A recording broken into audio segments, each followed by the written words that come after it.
Woody Gwyn shares how the landscape inspires him.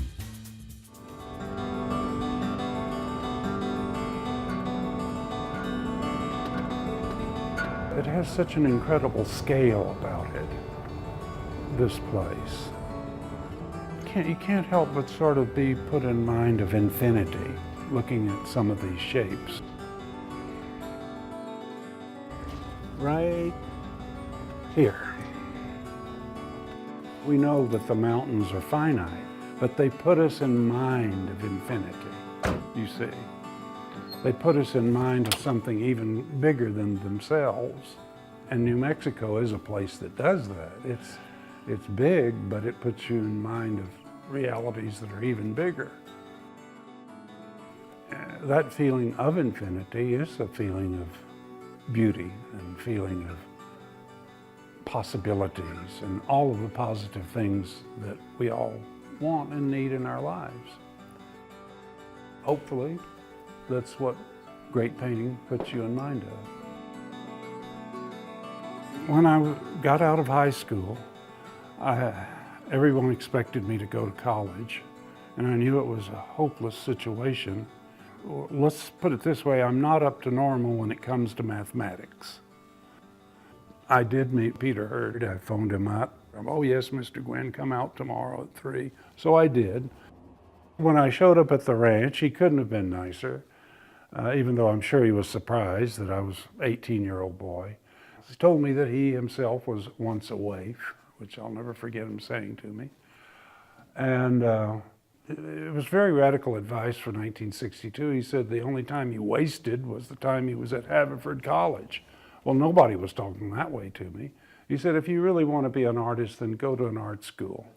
Okay. And he said, I went to the Pennsylvania Academy of Fine Art.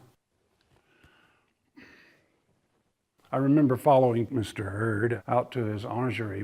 He was treating me just like an adult. We were going to go out and have a drink, which we did.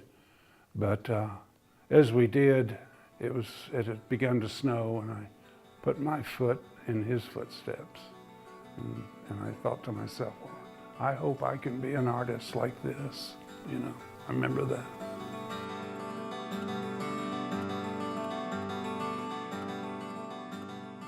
And so I was on my way to the Pennsylvania Academy of Fine Art about 2 or 3 months later, and that's what I did.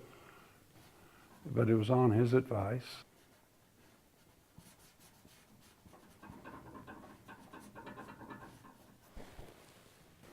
You know, sometimes people pay you compliments in the strangest way. And one compliment that a friend of mine who painted, or paints, gave me was, he said, you know, Woody, I saw you out painting a few days ago, and I stopped the car and I watched you for a long time, and you weren't looking at anything. There was nothing that he saw that was paintable out there. And another time, I'd done a painting of the big embankments going in on the interstate into Santa Fe.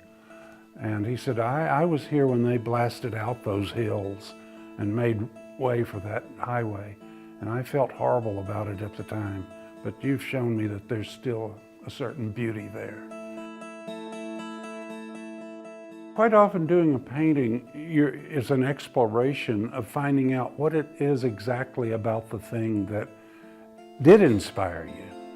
And you find out through elimination, through eliminating things, sometimes cutting off a part of the painting physically. I mean, that it really, you know, that part was not what was really stirring you, and focusing in on what it was that did excite you and interest you. Sometimes, almost invariably in the creative process, at least for me, I have a period of real despair where I think, oh no, this idea isn't going to work at all. And that's really a crucial moment.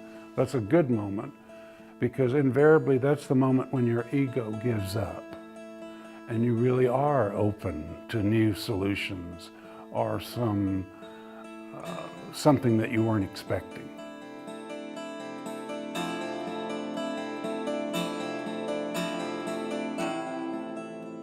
I think that once something passes through the prism of expression and human thought, that usually something has sort of happened to it. There's been a transformation, you know, I think. I'm not a Catholic, but anyway, part of the doctrine is transubstantiation, the idea of one substance turning into another substance. Well, that's a very exciting thought to me. And like my painting of the pond that I did near Mora, you know, that helped inspire me, the idea that it was like the substance of water was turning into this another substance of light.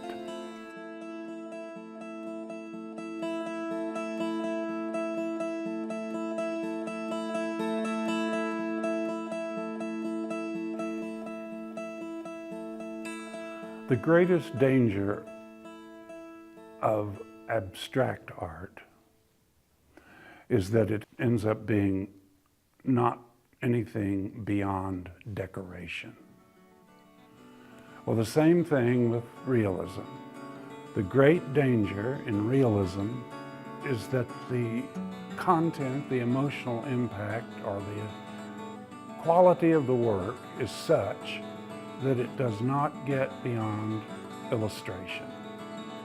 I like abstraction, by the way, that seems rooted in reality, and realism that seems rooted in abstraction. That's why I like so many of O'Keeffe's abstractions, because they came out of real events in her life. It would be wonderful to paint a painting of just a blue with really no objects involved, but a blue that was so evocative of looking at, let's say, a New Mexico sky, that it made you feel the way you feel when you look at a New Mexico sky. But that is much easier said than done, you see. It would be a subject. You would have to be sensing it very strongly every moment you were working on it in order to possibly get it across.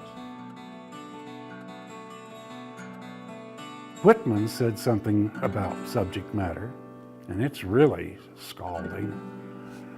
He said, "If my poem of the river does not smell of the river, then my poem of the river is not good."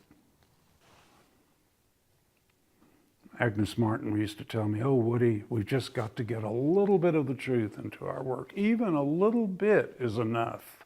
Even a little bit is enough." Because in the end, that's what people respond to. They respond to the